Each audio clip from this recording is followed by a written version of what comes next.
வணக்கம். நான் இது வரைக்கும் பெருசாக என் வீடியோவை ஷேர் பண்ணுங்க நான் யாரையும் கேட்டதில்லை. ஆனால் இந்த வீடியோவை கொஞ்சம் தயவு செஞ்சு எல்லாருமே ஷேர் பண்ணுங்க.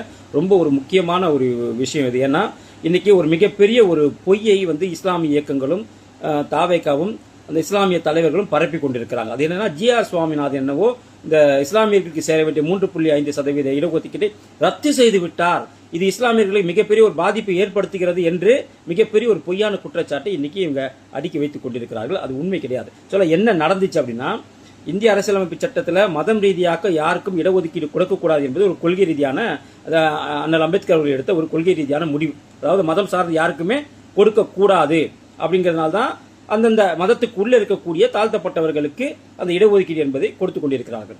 அதே போலத்தான் தமிழகத்தில் 2007 ஒரு ஒரு சட்டத்தை கொண்டு வராங்க. என்ன கொண்டு வராங்கன்னா, இஸ்லாமியர்களுக்கு 3.5% இடஒதுக்கீட்டை உள் ஒதுக்கீடாக கொடுக்கணும் அப்படின்னு சொல்றாங்க. அதுவும் எல்லா இஸ்லாமியர்களும் கிடையாது.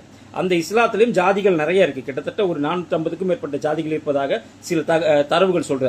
அதுல தமிழகத்தில் இருக்கக்கூடிய முக்கியமான ஜாதிகள்ல ஒரு 7 பிரிவுகள், அதாவது இஸ்லாத்தில் இருக்கக்கூடிய 7 பிரிவுகள். இந்த 7 பிரிவுகள் என்னென்ன பிரிவுகள் பார்த்தீங்கன்னாக்கா, தக்கானி முஸ்லிம்கள், லப்பைகள், ஷேக்கு, சையது, துபைகுல்லா, அன்சார், இப்படிப்பட்ட இந்த 7 பிரிவுகள் இருக்காங்க. இவங்கெல்லாம் எப்படி நம்ம எஸ்சின்னு சொல்றோமோ அந்த மாதிரி இவங்க இஸ்லாத்துல தாழ்த்தப்பட்டவர்கள்.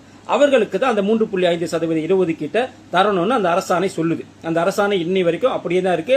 அதன் பிரகாரம் தான் அரசாங்க பதவிகளாக இருக்கட்டும், கல்வி நிறுவனங்களாக இருக்கட்டும், இவங்களுக்கு இந்த 3.5% இடஒதுக்கீடை கொடுத்து கொண்டிருக்கிறார்கள்.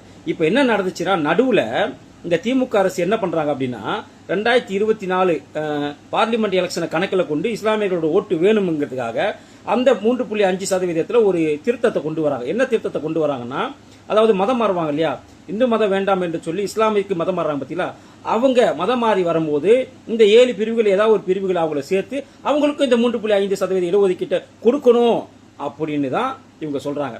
ஆக்சுவலா இந்து மதத்திலிருந்து ஏன் நிறைய பேர் மதம் மாறுறாங்க? இந்து மத தீண்டாமை இருக்கு, அங்க ஏற்றத்தாழ்வு இருக்குன்னு தான் எல்லாருமே கிறிஸ்தவ மதத்துக்கும் முஸ்லீம் மதத்துக்கும் போறாங்க. அப்படி இருக்கும்போது முஸ்லீம் மதத்துக்கு செல்லக்கூடிய ஒருவர் அங்கேயும் எனக்கு தாழ்த்தப்பட்ட ஜாதியோட சர்டிபிகேட் வேணும்னு சொல்லும் போது அதை ஏற்றுக்கொள்ள முடியாது அப்படின்னு தான் ஜிஆர் சுவாமிநாதன் சொல்லி அந்த அரசாணை, அதாவது 2024 திருத்தத்தோட அரசாணையை மட்டும்தான் ரத்து செய்தாரே தவிர 2007 அந்த 7 பிரிவுகளுக்கு கொடுக்க வேண்டிய அந்த சலுகை இன்னும் நீடித்துக் கொண்டுதான் இருக்கிறது. அந்த இடஒதுக்கீடு இன்னும் இருந்து கொண்டுதான் இருக்கிறது. ஆனா இவங்க அதை சொல்லாம இதை மட்டும் சொல்லி என்னமோ ஜிஆர் சுவாமிநாதன் இஸ்லாமியர்களுக்கு எதிரானவர் மாதிரியும், அவர் பார்ப்பனரோட கைக்கூலி என்பது போலவும் இவர்கள் ஒரு உருட்டிட்டு இருக்காங்க.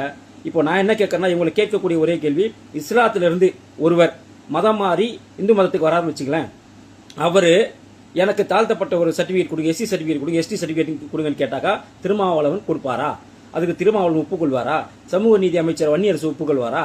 இதெல்லாம் அதை யோசிக்கணும். என்ன பேசணுமோ அதை பேச புரிதல் இல்லாம இப்படி மக்களை குழப்ப வேண்டும், இஸ்லாமியர்களை குழப்ப வேண்டும் என்பதற்காக இப்ப இஸ்லாமியர்கள் என்ன நினைப்பாங்க, ஐயோ நமக்கு கொடுக்க வேண்டிய ஒரு 3.5% இடஒதுக்கீட்டை ரத்து பண்ணிட்டாங்களா இவங்க அப்படின்னு மீண்டும் மீண்டும் மத்திய அரசு மேலையும் ஜிஆர் சுவாமிநாதன் மேலேயும் இவங்களுக்கு கோபம் தானே வரும். அப்போ கோபத்தை தானே இவங்க வேண்டும் என்று பரப்பி கொண்டிருக்கிறார்கள்.